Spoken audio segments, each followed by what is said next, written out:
উসমান রাদিয়াল্লাহু তাআলা আনহু বেহুশ থেকে হুঁশ আসার পরে জিজ্ঞাসা করে, কি হলো, ব্যাপারটা বুঝলাম না। ঘরের ভিতরে আশেপাশে যে লোকগুলা ছিল তারা বলেন, ওগো উসমান, ওগো খলিফাতুল মুসলিমিন, একটু ঘরের বাহিরে তাকান। উসমান রাদিয়াল্লাহু তাআলা আনহু নিজের ঘরের জানালা দিয়ে মাথাটা বাকির করে বাহিরে তাকায় দেখেন হাজার হাজার লোক ওনার ঘর ঘেরাও দিয়ে আছে। উসমান রাদিয়াল্লাহু তাআলা আনহু বলেন, ব্যাপার কি বুঝলাম না, কেন গো আমার ঘরের চতুর্দিকে হাজার হাজার লোক দাঁড়িয়ে আছে?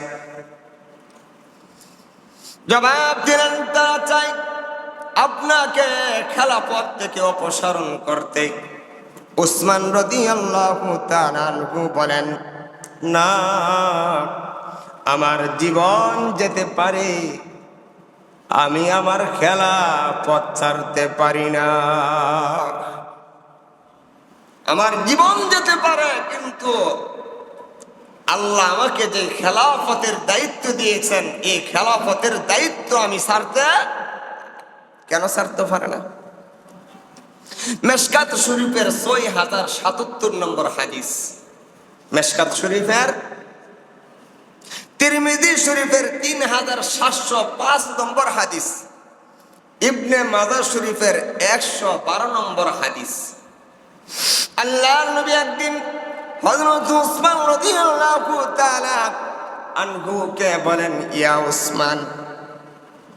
আম্মা জান হযরত আয়েশা রাদিয়াল্লাহু তাআলা আনহা থেকে হাদিস বর্ণিত, আল্লাহর নবী একদিন হযরত উসমানকে ডেকে বলেন, ইয়া উসমান, ইন্নাহু লাআল্লাল্লাহ ইয়াকাম্মিসুকা কামিসান। রে উসমান, হতে পারে আল্লাহ রব্বুল আলামিন তোমাকে একটা কামিজ পরাইবে। কি পরাইব? কামিজ চিনছেন? কামিজ, ইয়াকাম্মিসুকা কামিসান, আল্লাহ তোমাকে একটা কামিজ পরাইবে, যেটাকে আমরা বলি জামা পরাইব। কি পরাইব? এখনো গ্রাম অঞ্চলে অনেকে কি কয়, কামিজটা দে, কামিজটা দে, কোনা ইয়াকাম্মিসুকা কামিসান। রে উসমান, আল্লাহ রব্বুল আলামিন তোমাকে একটা কামিজ পরাইব, তোমাকে আল্লাহ কামিজ পরাইব মানে জামা পরাইব, জামা পরাইব মানে আল্লাহ তোমাকে একটা নেতৃত্ব দিব। নেতৃত্ব কার দান? আরো জোরে কন, নেতৃত্ব কার দান? নেতা হওয়া কার দান? রাজত্বের মালিক হওয়া কার দান? আল্লাহ রব্বুল আলামিন কোরআনুল কারীমে বলে দিয়েছেন, কুলিল্লাহুম্মা মালিকাল মুলকি তুতিল মুলকা মান তাশা ওয়া তানজিউল মুলকা মিম্মান তাশা ওয়া তুইজ্জু মান তাশা ওয়া তুযিল্লু মান তাশা। রাজত্বের মালিক কে? কে বানায় রাজত্বের মালিক? যে আল্লাহ রাজত্বের মালিক বানাইতে পারে। তুমি যদি আল্লাহর রাজত্বের মালিক বানানোর পরে তুমি যদি আল্লাহর নাফরমানি করো, আল্লাহ রাজত্ব ছিনিয়ে নিতে পারে কিনা? ইজ্জত দেওয়ার মালিক কে? আল্লাহ যদি ইজ্জত দেওয়ার মালিক হয়ে থাকে, আল্লাহ যদি তোমাকে সম্মান দিয়া থাকেন, আর এই সম্মানিত হওয়ার পরে যদি আল্লাহর সাথে যদি নাফরমানি করো, আল্লাহ তোমাকে বেইজ্জত করতে পারে কিনা? আরো যেরকম, রে উসমান, আল্লাহ তোমাকে একটা কামিজ বানাইবে,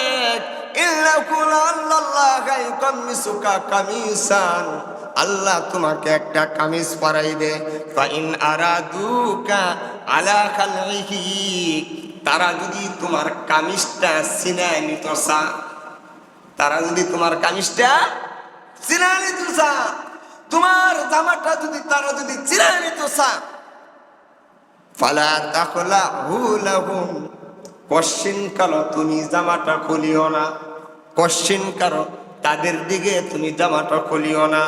অর্থাৎ আল্লাহ তোমাকে খেলাফতের দায়িত্ব দিবে, ওই খেলাফতটা যদি কেউ ছিনিয়ে নিতে চা, তুমি জান দিবা, প্রাণ দিবা, কোশ্চিন কালো খেলাফত তাদেরকে দিবা না। মদিনায় ইহুদিদের বসবাস ছিল, ইহুদিদের বড় বড় আলেম মদিনাতে বসবাস করত। এক কথায় ইহুদিদের বসবাস ছিল মদিনায়। আল্লাহর নবী মদিনায় যাওয়ার পরে ইহুদিদের সাথে একটা চুক্তি করলেন। ইহুদিদের সাথে কি করলেন? চুক্তি, যে আমাদের বিপদে তোমরা আগে আসবা, তোমাদের বিপদে আমরা আগে আসব। ইহুদিরা যখন দেখলো দিন যত যাচ্ছে মুসলমানদের জয় জয় স্লোগান দিন দিন বাড়ছে, ইহুদিরা মুসলমানদের দিন দিন এই ঊর্ধ্বগতি তাদের পছন্দ হলো না। তারা গোপনে গোপনে মুসলমানদের কিভাবে ক্ষতি করতে পারবে এই চেষ্টায় লিপ্ত হলো। এবং তারা দিন দিন যে ওয়াদা রাখছেন, সন্ধি করছেন, যে চুক্তি করছেন, এই চুক্তি ভঙ্গ করা শুরু করল। এমনকি গোপনে মক্কার কাফের মুশরিকদের সাথে এরা আদাত করে আল্লাহর নবীকে কিভাবে হত্যা করা যায়, আল্লাহর নবীকে কিভাবে দুনিয়া থেকে বিদায় করা যায়, এই চক্রান্ত শুরু করে দিল। আমার কথাগুলো বুঝতেছেন? অত্যন্ত মনোযোগের সাথে খেয়াল করবেন আলোচনাগুলা।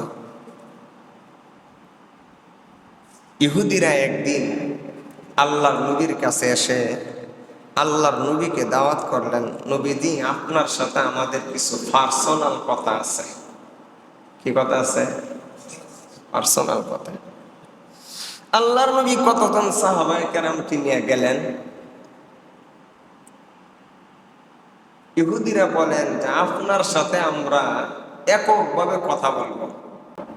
সাহাবায়ে কেরাম ইহুদিদের এই আচরণ যে নবীর সাথে একা কথা বলবে, সাহাবায়ে কেরামের সন্দেহ হলো যে কথা বললে আমাদের সামনে বলো আল্লাহর নবীর সাথে একা কথা বলবে। নবীজি ইহুদিদের কথা শুনে একা নবী তাদের সাথে গেলেন। আল্লাহর নবীকে একটা পাহাড়ের পাশে বসাইলেন, গোপনে আর একটা লোকরে পাহাড়ের উপরে পাঠাইলেন। আল্লাহর নবী যেই মাত্র বসবো তুমি উপর থেকে বড় একটা পাথর ফালাই দিবে। জোরে কইতেন না নাউজুবিল্লাহ। আল্লাহর নবী যেই মাত্র নবীজি বসলেন আর এই দিক দিয়ে ইহুদি একটা উপর থেকে যখন পাথর ফেলাই দিল, জিব্রাইল নবীজির কানে কানে আয়েশারা বইলা দিলেন, ওগো নবীজি তাড়াতাড়ি এখান থেকে উঠেন, তারা চক্রান্ত করে আপনাকে এখানে উপর থেকে পাথর ফেলায় মারার জন্য আসছে। জোরে কোন নাউজুবিল্লাহ। আল্লাহর নবী আয়েশা বললেন, নবীজি আয়েশা তারা যেন চুক্তি করছিল না, চুক্তি তারা যেন চুক্তি করেছিল, এই চুক্তি ভঙ্গ করছেনি। চুক্তি ভঙ্গ করার কারণে তাদেরকে মদিনা থেকে বাহির করে দিলেন। খাইবর একটা এলাকায়, খাইবরে তাদেরকে মদিনা থেকে বাহির করে তাদেরকে খাইবরের দিকে পাঠিয়ে দিলেন। আবার আরেকবার তাদেরকে খাইবর থেকে তাদেরকে বিতাড়িত করলেন। যাদেরকে আল্লাহর নবী মদিনা থেকে বাহির করে দিলেন, খাইবরে গেলেন, আবার খাইবর থেকে বাহির করে দিলেন, তাদের ভিতরে রাগ আছে না নাই? সুযোগ পাইলে মুসলমানের উপর আক্রমণ করব কিনা? জোরে বলেন।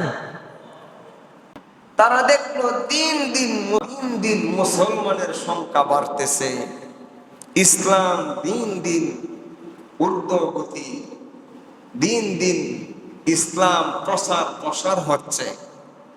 ইসলামকে কিভাবে ধ্বংস করা যায়, মুসলমানকে কিভাবে দুনিয়া থেকে নির্মূল করা যায়, তারা দেখলো এই মুসলমানের সাথে সরাসরি অস্ত্রের মাধ্যমে যুদ্ধ করা। যে মুসলমান 300 সাহাবী 1000 কাফের মোকাবেলায় যথেষ্ট, ঠিক কিনা? 313 জন সাহাবী বদর যুদ্ধে হাজার হাজার কাফেরের মোকাবেলায় বিজয় করছিল কিনা জোরে বলেন? যেই মুসলমান 60 জন মুসলমান 60,000 কাফেরের মোকাবেলা করে যুদ্ধ বিজয়ী করে, এই মুসলমানের সাথে সরাসরি যুদ্ধ করা কিনা সম্ভব? মুসলমানদের শক্তিটা কি, এই শক্তিটা বাহির করতে তারা শক্তি বাহির করলো যে মুসলমান দিন দিন কাফেরের মোকাবেলায় যুদ্ধে বিজয় লাভ করে, জয় লাভ করার একমাত্র কারণ মুসলমানের মধ্যে একতা। মুসলমানের মধ্যে একতা। আজকে মুসলমানের মধ্যে একতা আসেনি? আরো যারা কম ভাই ভাইয়ের মধ্যে তো একতা নাই, ভাই ভাইয়ের মধ্যে মুসলমানের একতা নাই। আজকে ওই দূর থেকে ইহুদি খ্রিস্টানরা, আমেরিকার লাল কুত্তারা আফগানিস্তানে হামলা করেছিল মুসলমানের কাদের উপরে বর করে না? সরে বলেন, মুসলমানের যদি সহযোগিতা না থাকতো ওই আটলান্টিক মহাসাগর পাড়ি দিয়া আমেরিকার লাল কুত্তারা আফগানে হামলা করার দুঃসাহস দেখাইতে পারত? জোরে বলে। ইরাকের উপরে হামলা করছে, মুসলমান দেশের সহযোগিতা ছাড়া হামলা করতে পারছেনি? আর জোরে বলে। আজকে যদি মুসলমানের মধ্যে যদি একতা থাকতো, ওই ইহুদি মুসলিমই কয়েকটা ইহুদি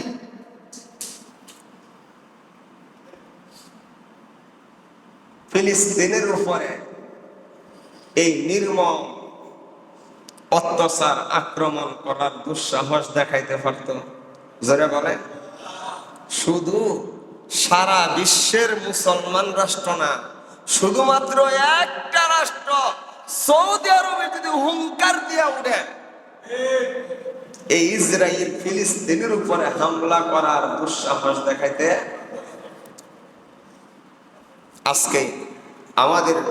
আজকে অধঃপতনের একমাত্র কারণ আমরা এক মুসলমানের সাথে আরেক মুসলমানের কি নাই? সম্পর্ক নাই, একতা। একমাত্র মুসলমানের অধঃপতনের একটাই কারণ, মুসলমানের মধ্যে কি নাই? একতা নাই। আছে সারা বিশ্বে মুসলমান রাষ্ট্র কি একটাই? জোরে কোন? সারা বিশ্বে ইহুদি রাষ্ট্র কটা? আর জোরে কোন? একটা। আসুন এই দিকে না গিয়া আমার যে আলোচ্য বিষয় এই দিকে আসে। ইহুদিরা দেখলো মুসলমানদের যে শক্তি, এই শক্তিটা হলো একতা।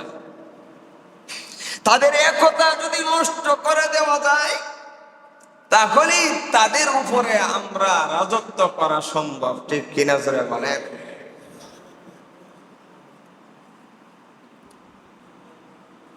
এক বেড়ার 7 ফুট, 7 ফুট যদি এক না থাকে, পাশের লোকে তাদের উপরে রাজত্ব করবো, এটাই স্বাভাবিক, ঠিক না? ভাই ভাই যদি সম্পর্ক ভালো না থাকে তাহলে পাশের লোক রাজত্ব করব, পাশের লোক তাদেরকে আঙ্গুল দিয়া ঘুরাইব, এটাই স্বাভাবিক, ঠিক কিনা জোরে বলেন? ইহুদিরা আল্লাহর নবীর যুগে তো পারলেই না, আবু বকর উমরের যুগে চেষ্টা করছে, কারণ আবু বকর আর উমর ছিলেন সচেতন খলিফা, ঠিক কিনা? আবু বকরের যুগে চেষ্টা করছে, আবু বকর উমর রাদিয়াল্লাহু তাআলা আনহুমার যুগে তারা চেষ্টা করেছে, কিন্তু আবু বকর আর উমর রাদিয়াল্লাহু তাআলা আনহুমা ছিলেন সচেতন খলিফা। তদুপরি খলিফাতুল মুসলিমিন উমর, উনি যখন দেখছে কোনো বাতিল, কোনো আপোষ নাই, সাথে সাথে তরবারি দিয়া সেরা গর্দান থেকে কল্লাটা আলগা করে দিছে। এই উমর পৃথিবীতে থাকবে আর ইহুদিরা এসেরা মুসলমানের উপরে নাক গালাইব, সম্ভব? জোরে বলেন। খলিফাতুল মুসলিমিন উমর যখন দুনিয়া থেকে বিদায় নিছে, হযরতে উসমান রাদিয়াল্লাহু তাআলা আনহু যখন খেলাফতের মসনদে বসলেন, উসমান রাদিয়াল্লাহু তাআলা আনহু ছিলেন উদার মনের মানুষ। কি মনের মানুষ? উদার মনের মানুষ, একজন নম্র ভদ্র দিলের মানুষ। ইহুদিরা তারা এই উসমান রাদিয়াল্লাহু তাআলা আনহুর এই উদার দিল, নম্র ভদ্র দিল, উদারতাটাকে তারা কাজে লাগাইল। খলিফাতুল মুসলিমিন উসমান রাদিয়াল্লাহু তাআলা আনহুর যুগে ইয়ামেনের সানআ নগরীতে একটা ইহুদি জন্মগ্রহণ করলো। এই ইহুদির নামটা আপনারা সকলেই স্মরণ রাখবেন। একমাত্র মুসলমানদের মধ্যে এই গন্ডগোল লাগাইবার একটাই মাত্র লোক, এই লোকটার নাম হলো, ইয়ামেনের সানআ নগরীতে জন্মগ্রহণ করছেন, তার নাম হলো আব্দুল্লাহ ইবনে সাবা। তার নাম কি? কয়েকবার কর, তার নাম আব্দুল্লাহ ইবনে সাবা। মুসলমানদের এই অধঃপতনের মূল খলনায়ক হলো এই লোকটা। এই লোকটার নাম হলো আব্দুল্লাহ ইবনে সাবা। জোরে বলেন, লোকটার নাম কি? আব্দুল্লাহ ইবনে সাবা। আজও মুসলমানদের এই অধঃপতনের মূলে যে লোকটা, এই লোকটা হলো এই ইয়ামান নগরীর সানআ নগরীতে জন্মগ্রহণ করেছিল আব্দুল্লাহ ইবনে সাবা। স্মরণ রাখেন, এই আব্দুল্লাহ ইবনে সাবা ইয়ামান থেকে সে মদিনায় আসলো। মদিনায় এসে খলিফাতুল মুসলিমিন হযরতে উসমান রাদিয়াল্লাহু তাআলা আনহুর হাতে ইসলাম গ্রহণ করছে। ইসলাম গ্রহণ কইরা মদিনার মধ্যে সে সবচেয়ে বড় আমলদারি হইছে। বড় দাড়ি, বড় পাগড়ি, বড় পাঞ্জাবি, আমল আর আমল, আমল আর আমল। মানুষের কাছে সে সবচেয়ে বড় পরহেজগার হয়েছে। আসলে পরহেজগার না, আসলে সে একটা মুনাফিক। সে আইসা একদিন হযরতে উসমান রাদিয়াল্লাহু তাআলা আনহুর কাছে এসে বলেন, হে আমিরুল মুমিনিন, আমাকে একটা কাজ দেন না। উসমান রাদিয়াল্লাহু তাআলা আনহুর কাছে এসে বলেন, আপনি তো খেলাফতের দায়িত্বে আছেন, আমাকে একটা সরকারি একটা কাজ দেন। উসমান রাদিয়াল্লাহু তাআলা আনহু তো হলেন একজন খলিফা। উসমান রাদিয়াল্লাহু তাআলা আনহু তার দিকে তাকায়া উসমান রাদিয়াল্লাহু তাআলা আনহু বুঝতে পারলেন সে যদিও আমল করে, এই আমলগুলো হলো লোক দেখানো। এই আমলগুলো লোক দেখানো। উসমান রাদিয়াল্লাহু তাআলা আনহু সাথে সাথে তাকে বলে দিলেন, তুমি যে এই কাজের কথা বলতেছো, তুমি এই কাজের যোগ্য না। তুমি এই কাজের যদি একটা লোকের সরাসরি কয়ে দে তুমি যোগ্য না, তুমি অযোগ্য, এই লোকটার জিন্দেগিতে আমার সাথে ভালো ব্যবহার করব? আরো জোরে কর। যে মাত্র বলে দিলেন তুমি যোগ্য না, উসমান রাদিয়াল্লাহু তাআলা আনহুর সাথে সে এখন দুশমনি করা শুরু করে দিল। এখন সে রাস্তা দিয়ে হাঁটে, আর কিভাবে উসমান রাদিয়াল্লাহু তাআলা আনহুকে মানুষের কাছে কালার করতে পারবে, এই চেষ্টায় সে লিপ্ত। একদিন সে মদিনার মানুষের কাছে বলতে লাগলেন যে উসমান রাদিয়াল্লাহু তাআলা আনহু যে খলিফা হইলেন, আসলে তো খলিফা হওয়ার যোগ্য ছিল হযরতে আলী। খলিফা হওয়ার যোগ্য কে ছিল? হযরতে আলী। দেখছেন নি এ দুরূহ সন্ধি চক্রান্তটা কেমন?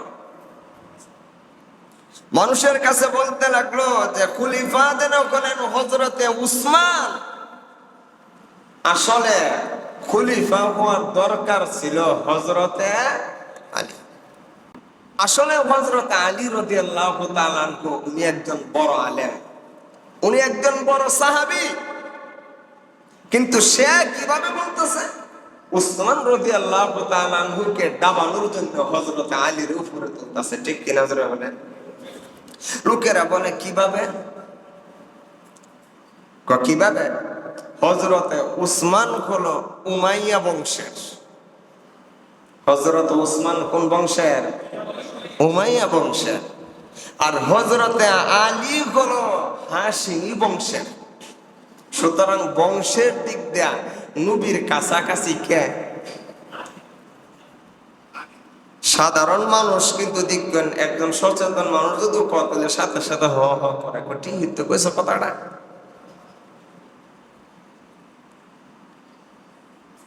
সে আবার বলল হযরতে উসমান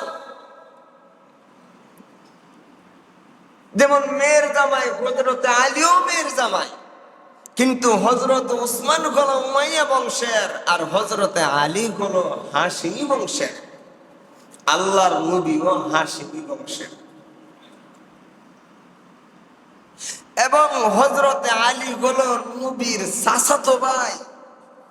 সুতরাং এত কাছে থাকার পরও উসমান কিভাবে খলিফা হইল? জোরে কইতেন না নাউজুবিল্লাহ। এই সংবাদ কিন্তু হযরতে আলীর কানে যাইতেছে না।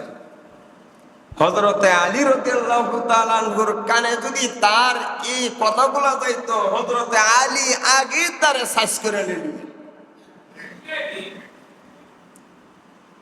উসমান রাদিয়াল্লাহু তাআলা আনহুর কানে যখন এই সংবাদ পৌঁছলো, উসমান রাদিয়াল্লাহু তাআলা আনহু দেখলেন এই লোকটা যদি মদিনায় থাকে সে আরো ক্ষতি করবে, তারে মদিনা থেকে বাহির করে দিলেন। সে গেল বসরায়। আসছেন পেতে জোরে বলেন, সে আসছিল কোন জায়গা থেকে? ইয়ামান থেকে মদিনায়। হযরতে উসমান তার এই কার্যকলাপের কারণে তাকে বাহির করে দিলেন। সে গেল বসরায়। বসরায় যাওয়ার পরে সে এখনো গিয়া নতুন মুসলমান যারা হইছে এদের কাছে উসমান রাদিয়াল্লাহু তাআলা আনহুর দোষ ত্রুটি গুলা ধইরা তুললেন। বসরার গভর্নরদের কানে যখন গেল, বসরার গভর্নরও তাকে বসরা থেকে বাহির করে দিলেন। সে গেল কুফায়। কুফায় আগে থেকেই হযরত উসমানের কিছু দুশমন আগে থেকে আছে।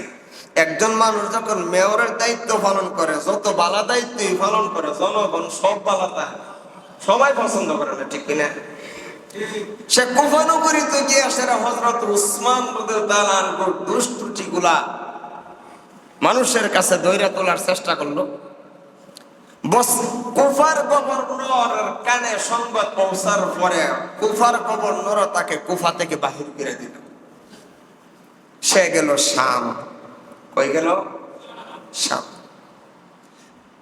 শাম গিয়ে সে যখন সে উসমান রাদিয়াল্লাহু তাআলা আনহুর বদনাম শুরু করলো, সংবাদ গিয়া পৌঁছলো শামের গভর্নরের দায়িত্বে ছিলেন আমির মুয়াবিয়া রাদিয়াল্লাহু তাআলা। একটা কথা স্মরণ রাখবেন, পৃথিবীতে যত রাজা বাদশারা হয়েছে, তীক্ষ্ণ বুদ্ধির রাজা বাদশাহ যতজন ছিল এর মধ্যে একজন ছিল হযরতে মুয়াবিয়া রাদিয়াল্লাহু তাআলা। মুয়াবিয়া রাদিয়াল্লাহু তাআলা তাকে শাম থেকে বাহির করে দিলেন। সে গেল মিশর। কই গেল? মিশর। মিশরও আগে থেকে হযরত উসমান রাদিয়াল্লাহু তাআলা আনহুকে দেখতে পারে না এমন কিছু লোক ছিল। তাদের কাছে গিয়া যখন হযরত উসমান রাদিয়াল্লাহু তাআলা আনহুর বদনাম শুরু করলেন, তখন মিশর এবং বসরা এবং কুফা সে সফর করছে 6 দেশ। কয় দেশ? 1 নম্বর ইয়ামান, 2 নম্বর মদিনা, 3 নম্বর বসরা, 4 নম্বর কুফা, 5 নম্বর শাম, 6 নম্বর মিশর। এই মিশর 6টা দেশ সফর করে 3 দেশে সফল। কয় দেশে সফল? 3 দেশে তার কিছু অনুসারী বানায় লেছে। উসমান রাদিয়াল্লাহু তাআলা আনহুর দুশমন বানায় লেছে। কাছে মিশর এবং কুফা এবং বসরার লোকগুলোরা একত্রিত করে আব্দুল্লাহ ইবনে সাবার নেতৃত্বে তারা মদিনা আসলো। মদিনা আইসা মদিনার একটু দূরে তারা উসমান রাদিয়াল্লাহু তাআলা আনহুর নামে আপত্তিকর কয়েকটা বদনাম ছড়াইতে লাগলো। 1 নম্বর বদনাম যে হযরতে উসমান বাইতুল মাল, সরকারি যে টাকা, এটাকে আরবিতে বলে বাইতুল মাল। বাইতুল মালের যে সম্পদ, এই সম্পদ গুলা উসমান স্বজন প্রীতি কইরা তার আত্মীয় স্বজনকে দিয়ে দিলাইতেছে। জোরে কোন নাউজুবিল্লাহ। 2 নম্বর আপত্তিকর যে হযরতে উসমান মারওয়ান ইবনে হাকামকে আল্লাহর নবী মদিনা থেকে বহিষ্কার করে দিয়েছিল, তারা আবার মদিনাতে আসার সুযোগ করে দিয়েছে। 3 নম্বর আপত্তিকর বদনাম হলো হযরতে উসমান বয়স্কদেরকে বাদ দিয়া জোয়ান জোয়ান যুবক গুলাকে সে সরকারি দায়িত্ব দেয়। এই প্রস্তাবগুলা হযরতে উসমানের কানে যখন আসলো, হযরতে উসমান বলেন যে তোমরা বলতেছ বাইতুল মাল, সরকারি যে টাকা, এই টাকা আমার আত্মীয় স্বজনকে দেই। তোমরা একটি কথা শোনো, আমি যখন খেলাফতের দায়িত্ব নিলাম, মদিনার মসনদে বসলাম, আমি খেলাফতের দায়িত্ব নেওয়ার পরে খলিফার যে একটা মাসিক ভাতা নিয়োজিত আছে, আছে না নাই? আমাদের প্রধানমন্ত্রী মাসিক ভাতা আছে না? মন্ত্রী এমপিদের মাসিক ভাতা আছে না? উসমান রাদিয়াল্লাহু তাআলা আনহু বলেন আমি যেন খলিফা হইলাম, খলিফার একটা মাসিক ভাতা আছে না? আজ পর্যন্ত আমার এত বছর হয়েছে আমি খেলাফতের দায়িত্ব বসলাম, আমি বাইতুল মাল থেকে আমার এই মাসিক ভাতাটা পর্যন্ত আমি নিছি না। কারণ আল্লাহর দরবারে লাখো কোটি শুকর, আল্লাহ আমাকে অনেক কিছু দিয়েছেন। আল্লাহ আমাকে যা দিয়েছেন আমি তা থেকেই তো দুনো হাতে দান করি। বাইতুল মালের টাকা নেওয়ার তো আমার কোনো কি নাই, প্রয়োজন নাই। সুতরাং যেই লোক বাইতুল মাল থেকে নিজের ভাতাটা নিয়ে নেয়, এই লোক কিভাবে বাইতুল মালের টাকা আত্মীয় স্বজনকে দিতে পারে? তোমরা যা দেখছো যে আমি আত্মীয় স্বজনকে জেনে দেই, এইগুলা বাইতুল মাল থেকে দেই না, বরং আল্লাহ আমাকে যে ধন দিয়েছেন এই ধন থেকে আমি আমার আত্মীয় স্বজনকে দিছি। শেষ প্রশ্ন জোরে কান। আব্দুল্লাহ ইবনে সাবা চেষ্টা করছিলাম হযরত উসমানকে কালার করার জন্য, কিন্তু কালার তো আর করতে পারলাম না। 2 নম্বর প্রশ্ন যে বয়স্ক লোকদেরকে বাদ দিয়া যুবক লোকগুলারে, জোয়ান জোয়ান লোকগুলারে আমি দায়িত্ব দিছি, এটা তো শুধু আমার কালে না, বরং নবীজি কি করছেন, যুবক গুলারে কি দিছেন, দায়িত্ব দিছেন। আল্লাহর নবীর একজন নাতি ছিলেন উসামা, কি নাম ছিলেন? উসামা। একটি যুদ্ধের সেনাপতির দায়িত্ব দিয়ে দিয়েছেন, ওনার আন্ডারে অনেক বয়স্ক লোক ছিল। সুতরাং নবী যেহেতু দিছেন আমি দিলাম, দোষ কি? হ্যাঁ, এমন ভাবে অনেকগুলো প্রশ্ন করলেন। পরবর্তীতে তারা আসলেন যে মিশরের যে গভর্নর দিলেন, আমাদের এই গভর্নর পছন্দ না, আমাদেরকে একজন গভর্নর দেন। হযরত উসমান রাদিয়াল্লাহু তাআলা আনহু নম্র ভদ্র দিনের মানুষ ছিলেন, উনি ফিতনা কি করছেন না, পছন্দ করতেন না। উনি বললেন নাও, তোমাদের এই গভর্নর যদি পছন্দ না হয় তাহলে তোমাদেরকে গভর্নর দিলাম মুহাম্মদ ইবনে আবু বকর। আবু বকর রাদিয়াল্লাহু তাআলা আনহুর একজন ছেলের নাম ছিল মুহাম্মদ ইবনে আবু বকর। তারা মুহাম্মদ ইবনে আবু বকরকে নিয়ে মিশরের লোকগুলা যখন রওনা দিলেন, ওই কুক্কাতর নাম কি ইসলাম কুক্কাতর, যেই লোকটার নাম স্মরণ রাখার জন্য সারা জীবন স্মরণ রাখবেন, ইসলামের আজকে এই অধঃপতনের খলনায়ক যে লোকটা, এই লোকটার নাম হলো আব্দুল্লাহ ইবনে সাবা। এই আব্দুল্লাহ ইবনে সাবা কোনোভাবেই হযরতে উসমানকে গায়েল করতে পারলাম না, এখন তার সাথে অন্যভাবে যাইতে হয়নি। উসমান রাদিয়াল্লাহু তাআলা আনহুর কেরানির দায়িত্বে ছিলেন মারওয়ান ইবনে হাকাম। এই মারওয়ান ইবনে হাকামের সাথে গোপনে চুক্তি কইরা মারওয়ান ইবনে হাকামের মাধ্যমে হযরত উসমান রাদিয়াল্লাহু তাআলা আনহুর সিলমোহর ব্যবহার কইরা উসমান রাদিয়াল্লাহু তাআলা আনহুর নাম ভাঙ্গায় সে একটা সিডি লিখলো। কি লিখলো? সিডি। এই সিডিটার মধ্যে লেখছে যে মিশর থেকে যে লোকগুলা আসছে, এই লোকগুলা যাওয়া মাত্রই, গভর্নর তো এখনো আছে না নাই মিশর, গভর্নরকে বলতেছে সিডির মাধ্যমে যে এই লোকগুলার পাওয়া মাত্রই এই লোকগুলার সাথে সাথে কতল করবা। কি করবা? কতল।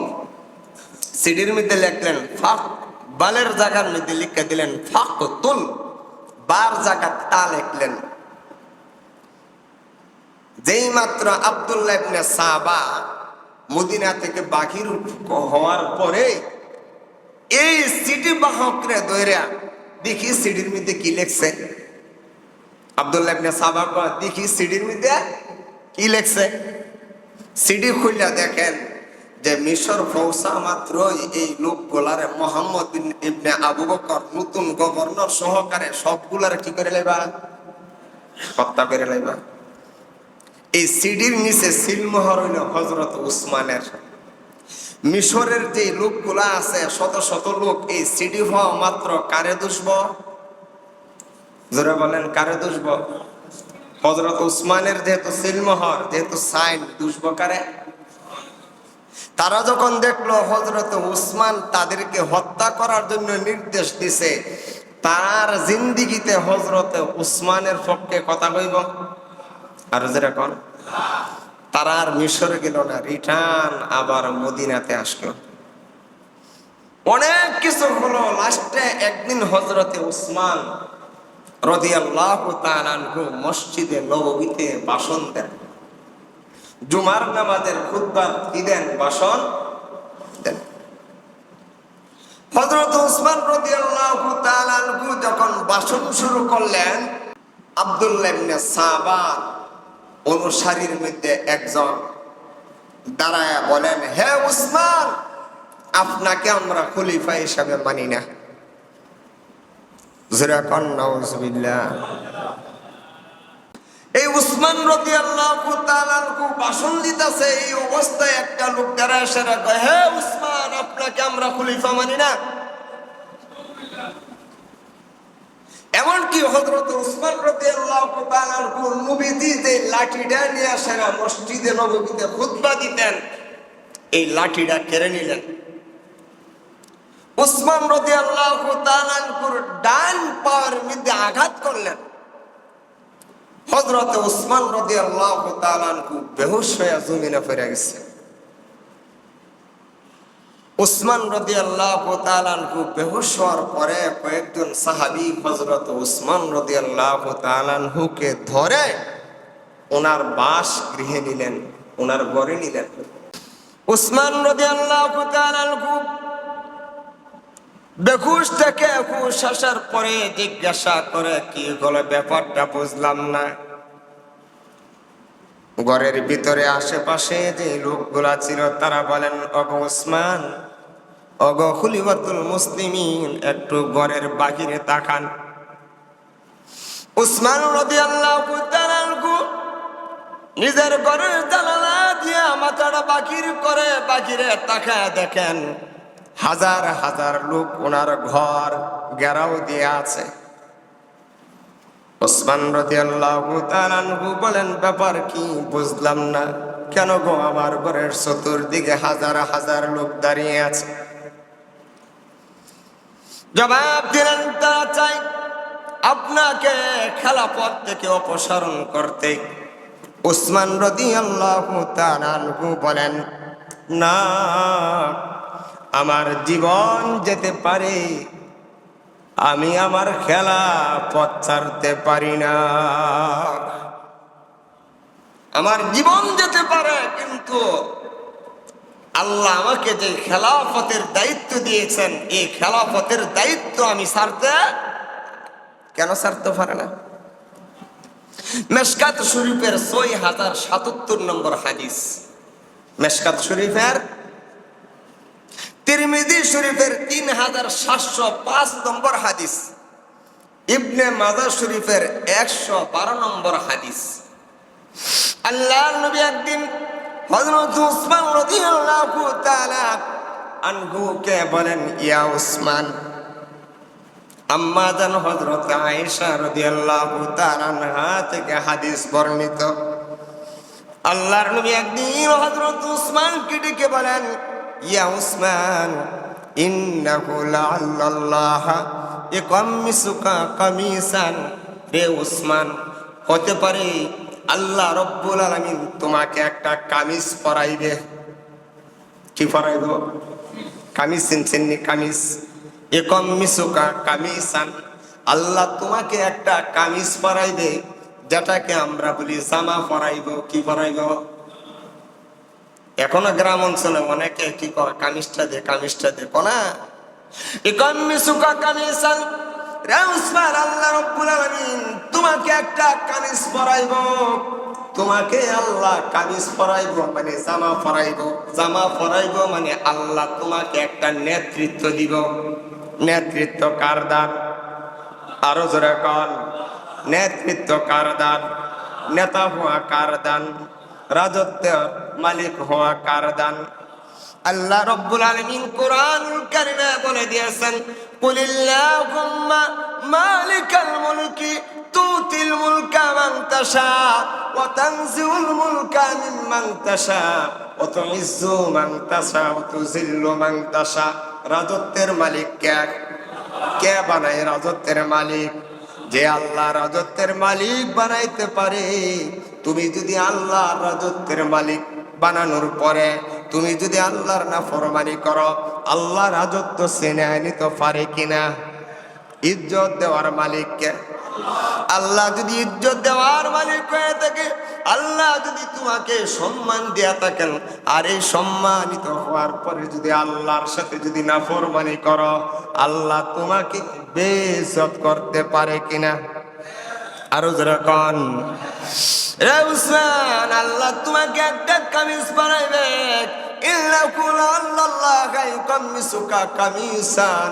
আল্লাহ তোমাকে একটা কামিজ পরাইবে।